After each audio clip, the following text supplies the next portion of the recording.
नमस्कार, मैं हूँ रंजन कुमार और आप देख रहे हैं literary characters of Ranjan Kumar. इसमें चल रही है कहानी मेरे उपन्यास बड़ा बाबू की अतश्री नवल नारायण कथा।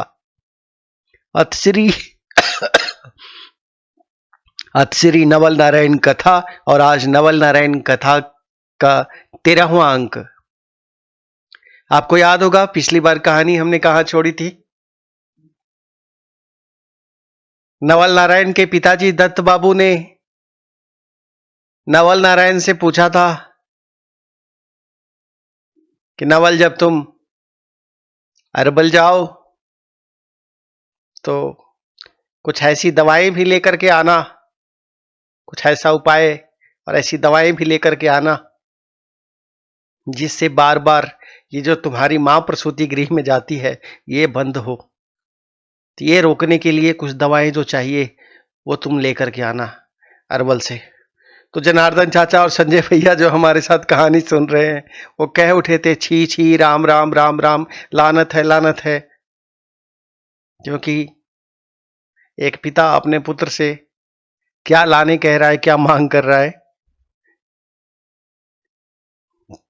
तो नवल नारायण ऐसे ही रहे हैं और नवल नारायण के पूरा परिवार भी ऐसा ही है। इसीलिए तो नवल नारायण की कहानी बतानी पड़ रही है।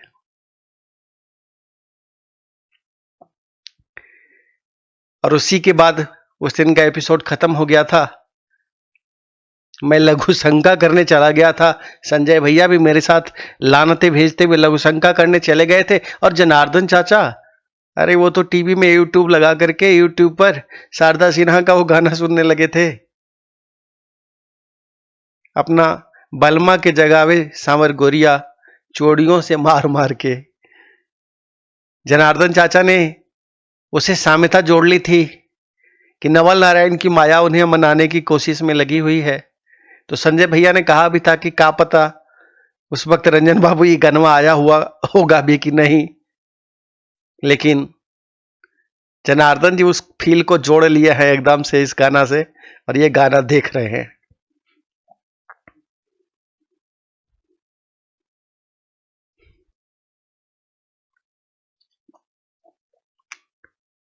मौसम के असर के कारण मुझे बोलने में थोड़ी खांसी आ रही है, तो आज आपको ये खांसी की आवाज के साथ इस कहानी को सुनना पड़ेगा।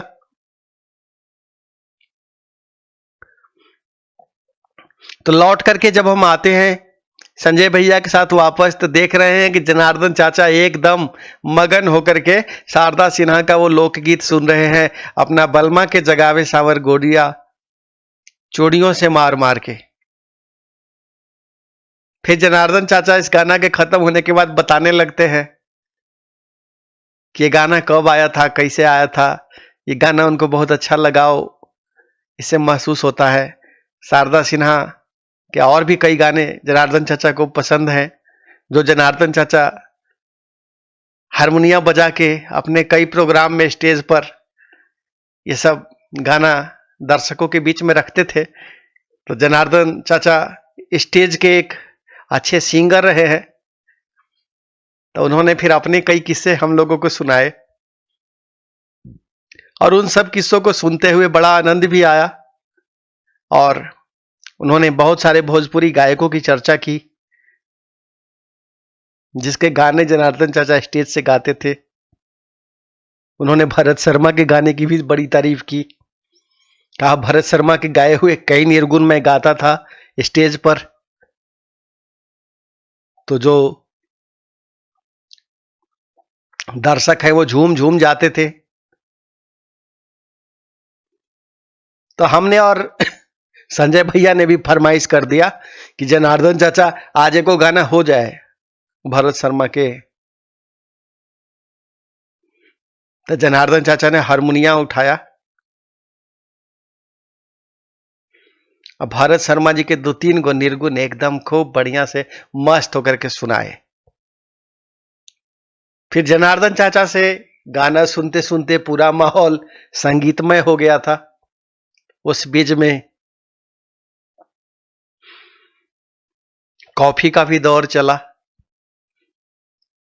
और उसके बाद जनार्दन चाचा हारमोनिया सरकाते हुए कहते हैं, रंजन बाबू अब आगे का कहानी आप बताइए, अब आपका नंबर आ गया है। हम बहुत देर गाना सुनाए, आप चाहते हैं कि आप उस दिन वाला कहानियां को आगे बढ़ाइए। तो हमने जनार्दन चाचा को कहा कि बिल्कुल जनार्दन चाचा, हम आगे इस कहानी को बढ़ाते हैं, लेकिन आपको तो याद ही होगा उस दिन हमने कहां कहानी छोड़ा था। तो जनार्दन चाचा कहने लगे, अब अगर हम फिर अभी ऐसे कहने लगेंगे लानत है दत्त बाबू, तो आप ऐसा न करिए कि फिर कह दीजिएगा कि एपिसोड खत्म हो गया। हमको खूब याद है, नवल नारायण से दत्त बाबू कहे थे, परिवार नियोजन का उपाय पता करके आना अरवल से, और उसका कुछ दवाई उवाई जो कुछ भी हो वो सब ले करके आना नवल। अब हम नहीं चाहते कि तुम्हारी मम्मी को हर साल ये प्रसूति गृह में जाके ये दर्द और पीड़ा को महसूस करना पड़े। राम राम, छी छी, ऐसा भी बाप होता है। तो मैंने जनार्दन चाचा को कहा, जनार्दन चाचा ये सब असाधारण लोग हैं। कुछ लोग साधारण होते हैं, कुछ असाधारण होते हैं, और असाधारण लोगों की भी दो कैटेगरी है दुनिया में। कुछ अति असाधारण होते हैं जो बहुत अच्छे होते हैं, और कुछ ऐसे गए गुजरे लोग होते हैं जिनके उनकी असाधारणता ये होती है कि उनके जैसा गिरा हुआ लोग आपको दुनिया में नहीं मिलेगा। तो ये नवल नारायण और नवल नारायण की बाद में आने वाली संततियां, बाद में आने वाली नवल नारायण की पीढ़ी और नवल नारायण से जुड़े हुए हर शख्स कैसे गिरे हुए लोग हैं, ये हम आपको पूरी प्रामाणिकता के साथ आगे इस कहानी में आपको बताएंगे। तो उसी पर संजय भैया ने कहा, यह बात तो आप बिल्कुल सच कह रहे हैं रंजन बाबू, नवल नारायण से जुड़े हुए वो हंस और कंस की भी कहानी जितना आप अभी तक बताए हैं, उसमें हंस जी विद्वान आदमी भले ही रहे होंगे, लेकिन निजता में उनका कोई कमी नहीं है। तो हमने संजय भैया को कहा, बिल्कुल संजय भैया, विद्वान आदमी कितना भी क्यों न हो, लेकिन अगर अपनी विद्वता को वो प्रैक्टिकल रूप से धरातल पर नहीं उतारता और उसका लाभ नहीं लेता, तो विद्या किसी काम की नहीं है। सिद्धांत में सीखी हुई विद्या अगर आप वैचारिक धरातल पर नहीं लाते तो किसी काम की नहीं होती। तो हंस जी ऐसे ही विद्वान थे जिन्होंने अपनी विद्वता में कोई कमी नहीं छोड़ी, लेकिन अपनी विद्वता को धरती पर उतारने में एक भी सिद्धांत उन्होंने जीवन में नहीं अपनाया। सत्य बोलना चाहिए, यह केवल किताबी ज्ञान है, यह किताबी वाक्य है, लेकिन सत्य को जीना भी चाहिए।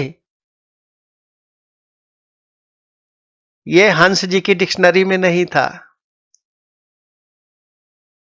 न्याय करना चाहिए, न्याय होना चाहिए, ये हंस जी अपनी रचनाओं में लिखते थे, लेकिन न्याय करना भी चाहिए।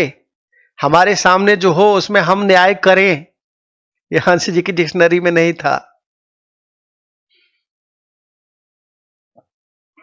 समाज का उपकार होना चाहिए, ऐसा कुछ काम करना चाहिए विद्वान लोगों को, लेकिन हंस जी ने पूरी जिंदगी भेदभाव अपने ही परिवार के बीच में की। ऐसी विद्वता किस काम की? हंस जी के लिए आगे मैं कहानी में बताऊंगा आपको। हंस जी ने, जिनके खुद की कोई औलाद नहीं थी, तो उनके लिए जैसे उनके भाई के औलादें थी, वैसे ही उनकी बहन की भी औलादें होनी चाहिए थी, लेकिन नहीं, बहुत बड़ा भेदभाव था वहां पे, और ये हंस जी जैसे विद्वान को नहीं करना चाहिए था। तो उन्होंने, लेकिन ये पूरा जीवन किया। प्रभु ने उनको माया से दूर रखा था, लेकिन उन्होंने अपने भाई के पैदा हुए बच्चों में अपना माया, अपनी पूरी जिंदगी लगा दी, लुटा दी, और उन्हीं के बीच में खुद लुट भी गए। मरते मरते ऐसी गति को प्राप्त हुए, ना कंस ने उनको ठीक से देखभाल करी, ना कंस के पैदा किए हुए बच्चों ने देखभाल करी। इसीलिए हंस जी को आखिरी में, अपने उम्र के आखिरी पड़ाव में, यह भी लिख करके देना पड़ रहा था कि इन सब पर भरोसा नहीं है। कंस के पैदा हुए सिर्फ एक बेटे पर भरोसा है कि तुम मेरा अंतिम संस्कार अच्छे से कर देना। जिस कंस के लिए और जिस कंस के पैदा किए हुए उन 8 बच्चों के लिए हंस जी ने अपनी पूरी जिंदगी लगा दी, अपनी जिंदगी भर की कमाई लगा दी, अपनी साख प्रतिष्ठा सबको दांव पे लगा दिया, और उनके जीते जी उनकी सारी प्रतिष्ठा को ये कंस जी द्वारा पैदा किए हुए कपूतों ने मिट्टी में मिला दिया। कोई ऐसा कोर कसर नहीं छोड़ा जो हंस जी के खानदान में ना हुआ हो। जिस जिस चीज पर हंस जी दुनिया में हंसते थे दूसरों पर, वो सब कुछ हंस जी के खानदान में खुद ही हो गया संजय भैया। तो कर्म किसी को नहीं छोड़ता है। भाई भाई में लड़ाई होता था गांव में, तो हंस जी कहते थे भाई भाई में कितना प्यार होना चाहिए, भाई भाई कोई लड़ने की चीज है, सहोदर भ्राता है। ये भाषण में बहुत अच्छा लगता है, लेकिन जब हंस जी के साथ खुद ही गुजरने लगा और कंस ने जब उनकी दुर्गति करनी शुरू करी, तब उनका सारा ज्ञान गायब हो गया था और वो ये कहने लगे थे कंस का मुझे मुंह भी नहीं देखना है। और मजे की बात देखिए, कंस जैसा नमक हराम आदमी, वो भाई जिसके भाई ने, बड़े भाई ने जिसके ऊपर अपना सब कुछ लुटाया है, उसके पालन पोषण पर, और उसके बाद जिसने अपने सब बाल बच्चे पैदा ही उसके भरोसे किए हैं, जिसको डॉक्टर लिखने की योग्यता नहीं थी, उसको डॉक्टरी का डिग्री हंस जी ने खुद थीसिस लिख करके दिलवाया, उसको दुनिया में पीएचडी तक करवाया। और अंत समय में हंस जी के हालात ये थे कि हंस जी खुद भी कहते थे मुझे इनका मुंह नहीं देखना है, कंस का मुंह नहीं देखना है। और कंस खुद भी कहता था पूरा,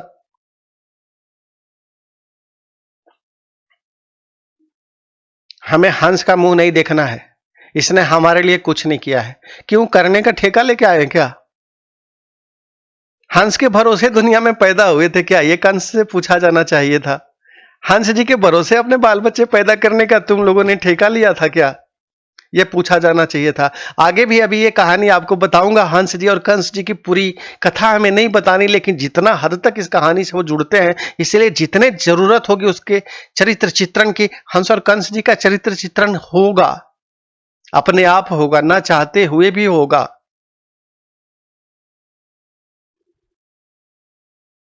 संजय भैया ने कहा हंस जी के उपलब्धि का दुनिया में आखिर क्या मूल्य रह गया रंजन बाबू, जब उनको अंत में ऐसे ही तड़प तड़प के मरना पड़ा। तो हमने कहा जनार्दन चाचा और संजय भैया, हंस जी को क्यों तड़प तड़प के मरना पड़ा? उन्होंने कैसे कैसे कर्म करे थे हंस जी ने। मैंने कहा हंस जी की दुनिया में एक चीज थी, उनकी विद्वता। जो मंचों से भाषण देते थे, दूसरों के बीच में सीख देते थे, और उस आदमी को आप कह सकते हैं ये बहुत विद्वान है, मूर्धन्य विद्वान है हर चीज के। लेकिन दूसरा था एक व्यक्तिगत आचरण। जब मैं आचरण की बात करता हूं तो इसको आप चरित्रहीनता से नहीं जोड़िएगा, ये बात भी मैंने संजय भैया को स्पष्ट कर दिया। जो हंस जी का आचरण था, उस आचरण में वो सदाचार जिसका वो सीख दुनिया को देते थे, वो नहीं उतरा। वो अच्छाई दुनिया को जो वो सीख देते थे, वो खुद नहीं उतार पाए। वो जो माया मोह से मुक्ति के लिए दूसरों को उपदेश देते थे, वो केवल पर उपदेश कुशल बहुतेरे वाली कहावत बन करके रह गई। और इस कहानी में आगे आपको हंस जी का और भी चरित्र बताएंगे। हंस जी ने एक ही अच्छा काम किया, अपनी इस बहन के लिए, माया के लिए, उन्होंने उसी के युक्त लड़का ढूंढा। उनको पता था कि मेरी बहन कैसी है और इसका आचरण ठीक नहीं है, तो उन्होंने ऐसे ही नवल नारायण को ढूंढा और उस पर ऐसे फिदा हो गए थे। प्रोफेसर रहे हंस जी, उन्होंने कहा नवल नारायण के अलावा और कोई दूसरा युक्त वर मेरे सुशीला के लिए हो ही नहीं सकता। मेरी बहन के लिए सबसे योग्य वर अगर कोई मिला है तो वो नवल नारायण ही है। भले ही उम्र में 12 साल छोटे हैं हमारी सुशीला से, लेकिन हम ब्याह यहीं करावेंगे। एकदम अड़ गए थे प्रोफेसर साहब। बोले जो लड़का ये कह दे कि मेरी होने वाली पत्नी को खैनी मलना आना चाहिए, वही सबसे सुयोग्य वर हो सकता है मेरी सुशीला के लिए। क्योंकि सुशीला भी अपने कारनामे करने में, उनको पता था अपनी पत्नी के माध्यम से कि सुशीला क्या क्या गुल खिला रही है। तब उन्होंने उम्र की बड़ाई छोटाई नहीं देखी और कहा ये दोनों एक दूसरे के लिए ही बने हैं, और इसीलिए सुशीला का ब्याह जब होगा तो नवल से ही होगा, नवल नारायण से ही हम ब्याह इनकी करावेंगे। सिर्फ इस एक बात के लिए हंस जी की तारीफ की जानी चाहिए। तो जनार्दन चाचा बोले कि ठीक है कह रहे हैं रंजन बाबू, ये दुनिया में कर्म का फल से कोई बच नहीं पाता है, चाहे वो कितनो बड़ा विद्वान हो, चाहे वो कितनो बड़ा महामूर्ख हो। तो मैं बोला बिल्कुल जनार्दन चाचा। तो संजय भैया बोले कि कंस जैसा भाई किसी को नहीं मिलना चाहिए ना, जो इतना नमक हराम हो। मैं कहा अभी पूरी कहानी आप हंस और कंस की नहीं सुन पाए हैं संजय भैया। बात आपकी सही है, कंस जैसा भाई किसी को नहीं मिलना चाहिए, लेकिन किस किस जैसा रिश्ता किस किस को नहीं मिलना चाहिए, ये अभी आगे आपको बहुत समझना है इस कहानी से। अब कायदे से कहिए तो कंस जैसा इंसान ही धरती पर नहीं पैदा होना चाहिए, जो धरती के लिए जंजाल से कम थोड़ी है। ऐसे लोग धरती पर बोझ होते हैं।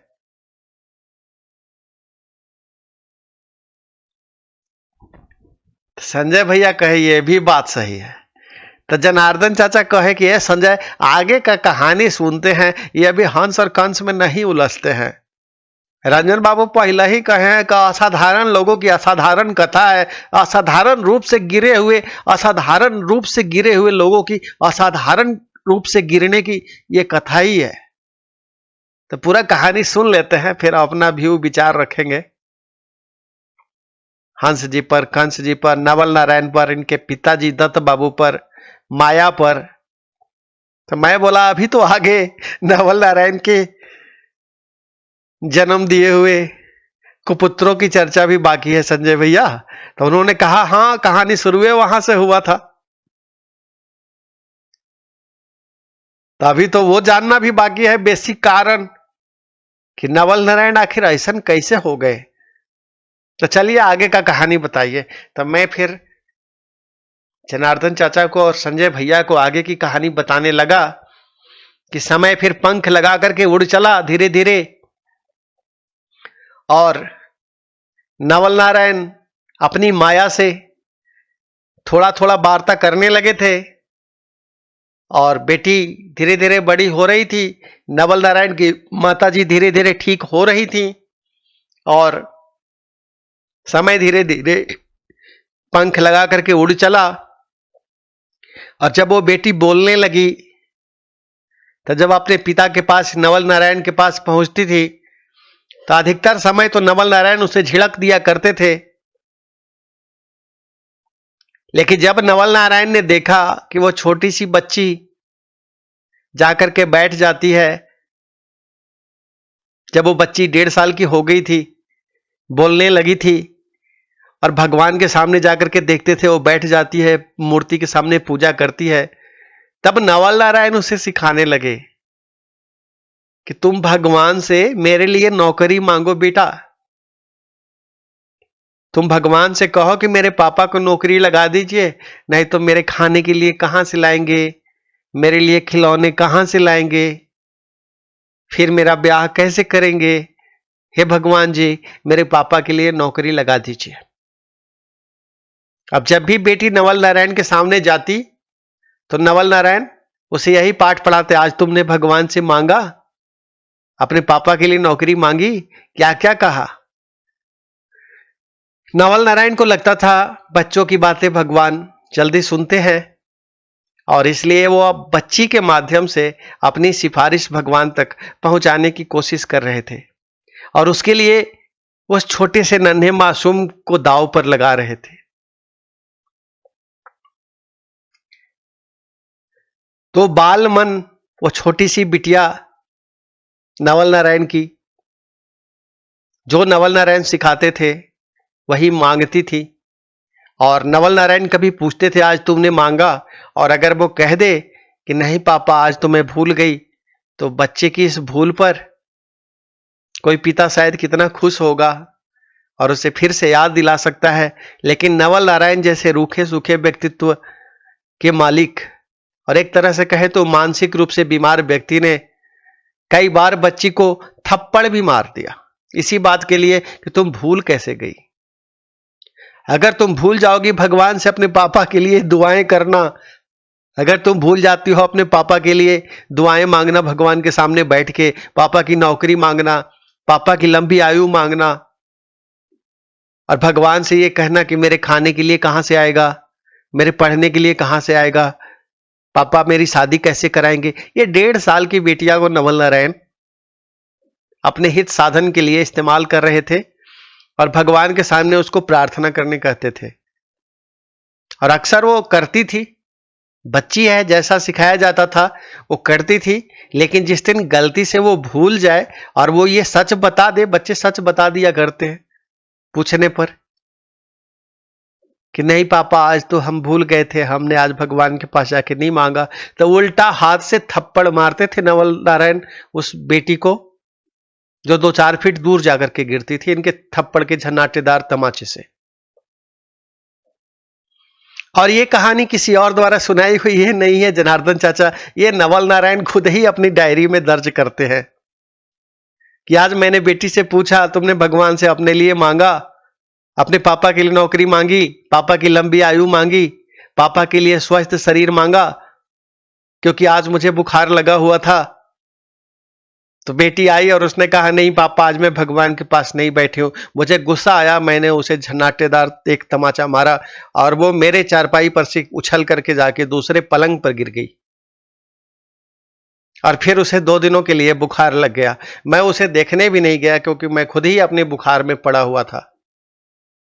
लेकिन बाद में मुझे पता चला कि उसके सिर में बहुत बड़ा गूमर निकल आया है। जनार्दन चाचा ये नवल नारायण के खुद के शब्द हैं जो मैं उनकी डायरी से पढ़ रहा हूं, तारीख दर्ज है इसमें।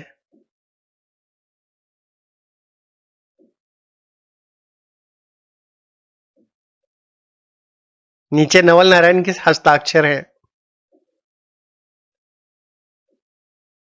संजय भैया बोले कि हमारे पास रिएक्ट करने के लिए इस पर कोई शब्द नहीं बच गया है रंजन बाबू। तो मैंने देखा संजय भैया अपने आंख पोंछ रहे थे और जनार्दन चाचा भी अपनी आंखें पोंछ रहे थे। तो हमने कहानी को चुपचाप आगे बढ़ाना उचित समझा। हमने कहा समय और तेजी से पंख लगा करके उड़ गया और 5-6 महीना गुजर जाते हैं। अब वो बच्ची 2 साल से ज्यादा की हो चुकी है। अब उसे याद है कि अगर मैं भगवान से प्रार्थना नहीं करूंगी अपने पापा की लंबी उम्र के लिए, अपनी पापा की नौकरी के लिए, तो जैसे ही पापा खाना खाने आएंगे पहले हमसे पूछेंगे और नहीं तो वो हमें थप्पड़ मारेंगे। नवल नारायण ने कभी उस बेटी को प्यार नहीं किया था, लेकिन थप्पड़ कितने मारे थे इसकी गिनती नहीं है। क्या वो 1.5 साल की मासूम, क्या वो 2 साल की मासूम थप्पड़ खाने की योग्यता रखती थी? क्या उसे थप्पड़ मारा जाना चाहिए था? और आज जब मैं ये कहानी बता रहा हूं तो मैं संजय भैया और जनार्दन चाचा की आंखों में जब आंसू देख रहा हूं तो मैंने उन दोनों से पूछा, जनार्दन चाचा और संजय भैया आप तो नवल नारायण के खासम खास लोगों में से एक है, अब आपकी आंखों में ये सुन के आंसू है, नवल नारायण अगर आपके सामने पड़ जाए तो आप उनको कितने थप्पड़ मारेंगे? ऐसे और भी कई दृष्टांत अभी नवल नारायण से जुड़े हुए हम आपके बीच में रखेंगे, जहां बार बार आपकी भावनाएं आहत होंगी नवल नारायण को लेकर के। तो संजय भैया कहे कि हमको मन कर रहा है ना कि छाती पर चढ़ करके और नवल नारायण को अहाड़ देते अभी अगर सामने होते तो जनार्दन चाचा कहे कि हमरो मनवा में यही आ रहा है संजय। तो हमने कहा जनार्दन चाचा अपनी भावनाओं को काबू में रखिए। हमने पहले ही कहा है कि नवल नारायण का एक चेहरा भी आपने देखा है। मैं इस कहानी के माध्यम से नवल नारायण के सारे चेहरे वो दिखाऊंगा जिस चेहरे को नवल नारायण ने समाज से छुपा करके रखा हुआ है। एक बहुत ही असाधारण रूप से गिरे हुए इंसान की कहानी इसीलिए बताने आया हूं कि ये पता तो चले कि सफेद धोती कुर्ते में टीनो पाल डाल करके जो आदमी कुर्ता पहन करके घूमता है और अपने आप को बहुत बड़ा शरीफ दिखाता है, ये शरीफ ज्यादा हकीकत में कितना बड़ा कमीना है ये पता तो चले आपको कि इसकी दूसरी तस्वीर क्या है। संजय भैया कहते हैं आगे की कहानी बताइए रंजन बाबू।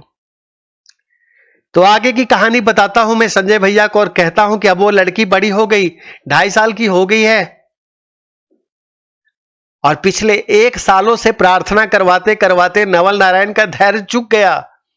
उन्हें लगता था कि बच्ची प्रार्थना करेगी तो छोटे बच्चे की पुकार ईश्वर तक बहुत जल्दी सुनी जाती है, निश्चित रूप से सुनी जाती है, लेकिन इसके पीछे कर्म भी तो होना चाहिए।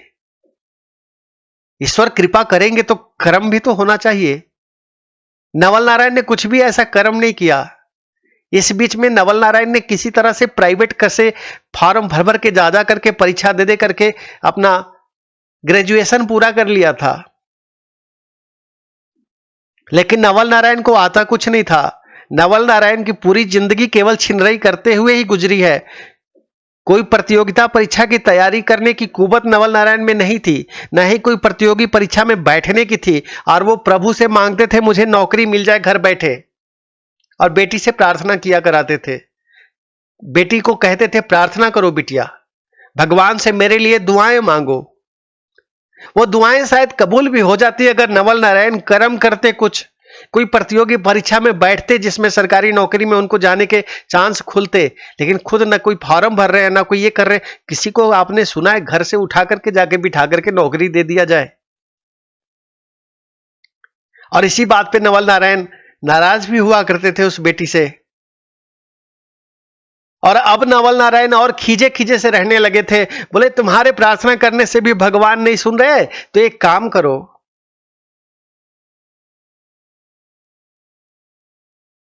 उस बेटी का नाम उन्होंने गीता रखा था। तो अपनी बेटी को कहते थे गीतवा सुन, भगवान आजो नहीं सुने तुम्हारी बात, तो एक काम करो, भगवान को ये कहो कि भगवान जी या तो आप मेरी बात सुन लीजिए, मेरे पिताजी को नौकरी हो जाए, मेरे पिताजी हमेशा स्वस्थ रहे, उनको निरोगी काया मिले, और मेरी शादी अच्छे से हो, मेरी पढ़ाई अच्छे से हो, मेरे खिलौने आए, मेरे लिए खाना आए, इसके लिए मेरे पापा को नौकरी हो जाए। और अगर भगवान से कह देना कि हे भगवान, अगर आप ये नहीं सुन रहे मेरी बात, और आप मेरे पापा को नौकरी नहीं दे रहे, तो मुझे धरती पर से उठा लीजिए। हे भगवान जी, आपको मेरी सौगंध है, आपको मेरी कसम है भगवान जी, तो हमको काहेला जन्म दिए हैं?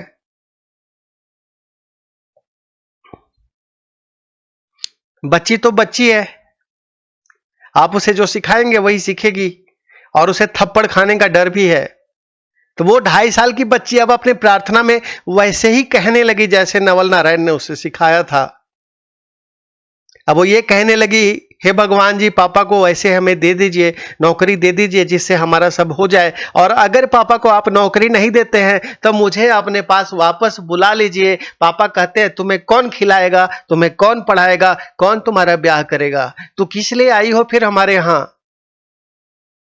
अगर भगवान तुम्हारी नहीं सुन रहे तो उसी भगवान से कहो, हे भगवान जी, आपको मेरी ही कसम है, आप मुझे अपने पास बुला लीजिए।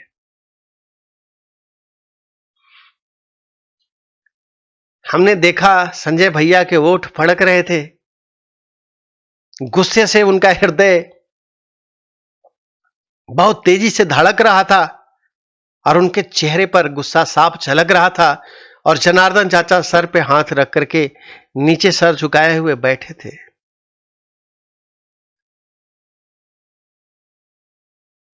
मैंने आगे बताया कि और एक दिन ईश्वर ने वो सुन लिया, उस बच्ची की प्रार्थना सुन ली गई। जाहिर सी बात है, जब नवल नारायण कोई कर्म नहीं कर रहे थे तो नवल नारायण के पक्ष में कोई परिणाम कहां से आता। लेकिन नवल नारायण ने उस बेटी को यह भी सिखाया था कि कहो भगवान से, अपनी कसम देके कहो कि अगर आप ये नहीं करते तो आप ये कर दीजिए, मुझे किस लिए जन्म दिए हैं, मुझे अपने पास बुला लीजिए।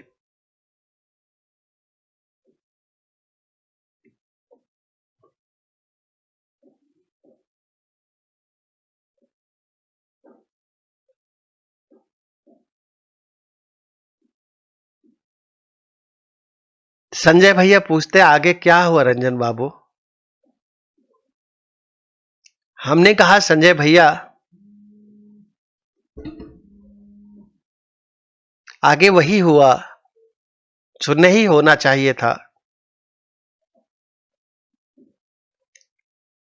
वो बच्ची बीमार पड़ती है, उसे अचानक से बुखार आने लगते हैं, निमोनिया के लक्षण दिखाई देने लगते हैं, और नवल नारायण जैसा कि घर से लापता रहते हैं।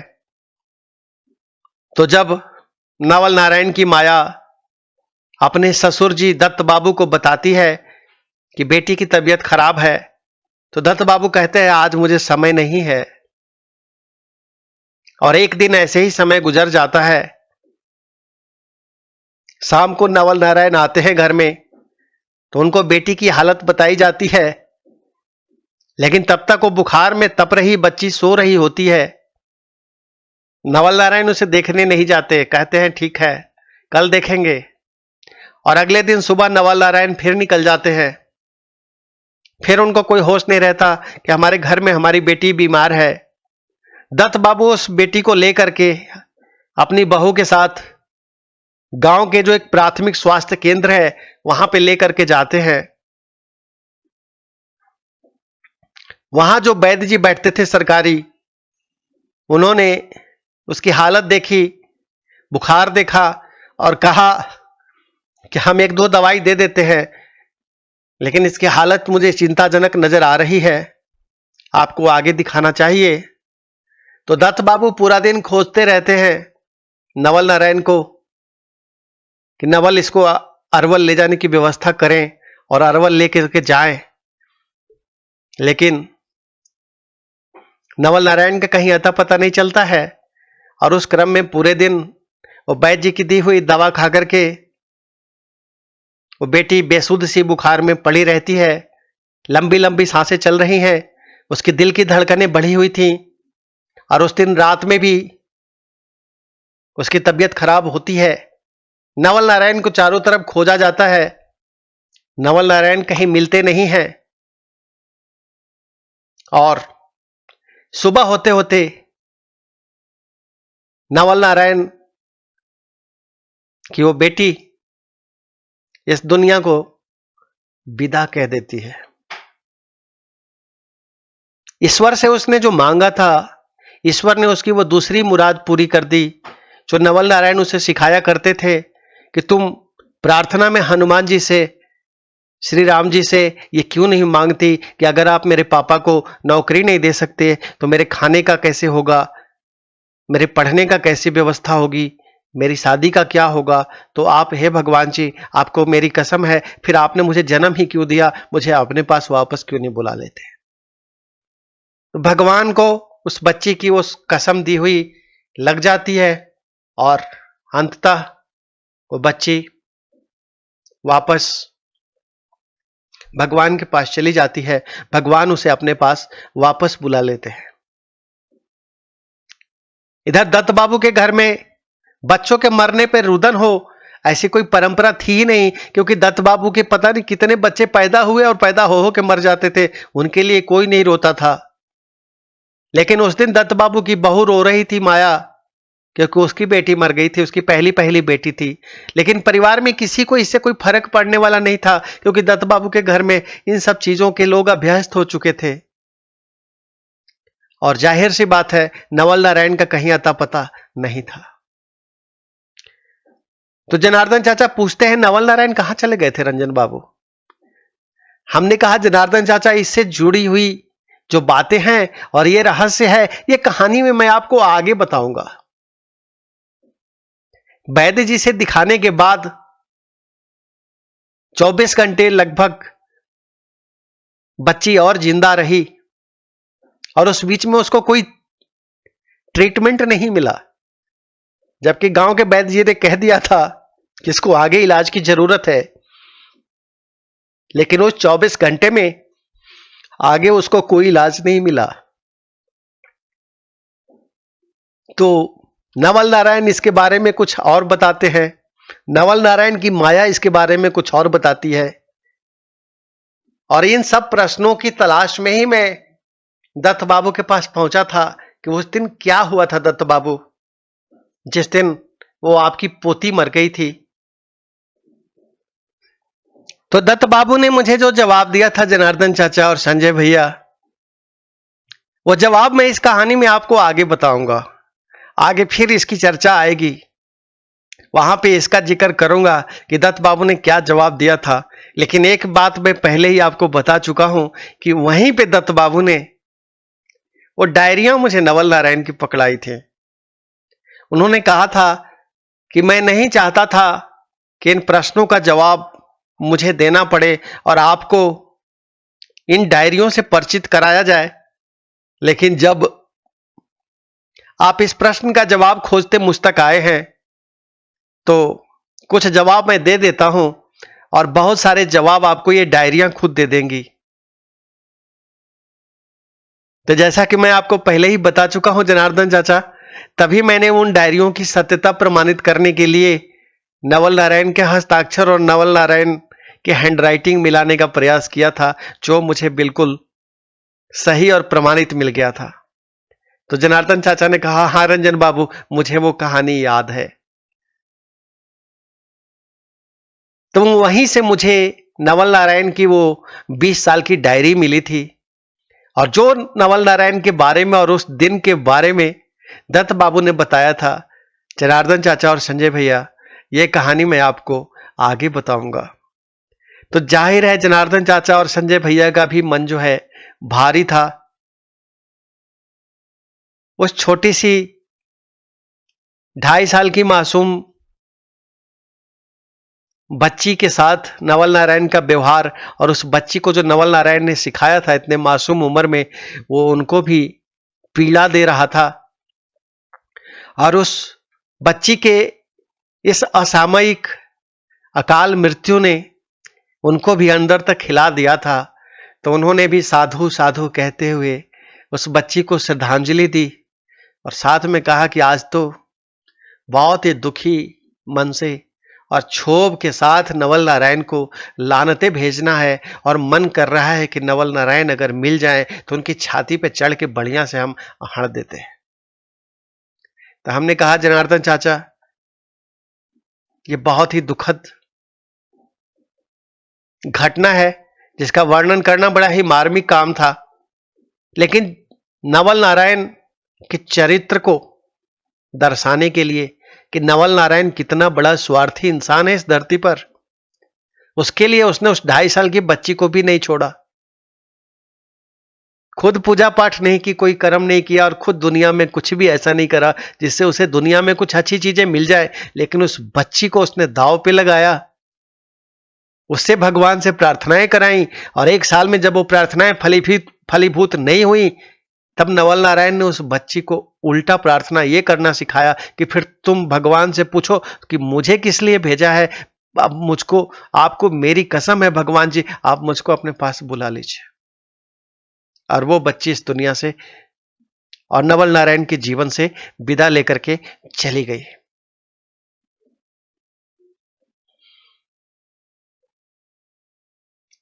जनार्दन चाचा और संजय भैया दुखी मन से पुनः उस छोटी सी बच्ची की आत्मा को सदगति मिले ऐसी प्रार्थना करते हुए नवल नारायण को लानत भेजने लगे। और मैंने कहा, ठीक है जनार्दन चाचा, इसके आगे की कहानी आपको 14वें अंक में बताएंगे। अब मैं भी थोड़ा बाथरूम होकर के आ जाऊं, थोड़ा चेहरा वहरा धो के आ जाऊं, क्योंकि मुझे भी ये बता करके मायूसी सी फील हो रही है। तो जनार्दन चाचा और संजय भैया आपस में बातें करने लगे और मैं वहां से लघु शंका के लिए चला गया, और इसी के साथ अध्याय 13 नवल नारायण की कथा का समाप्त हो गया। तो आप सभी व्यूअर्स भी हैं समझदार।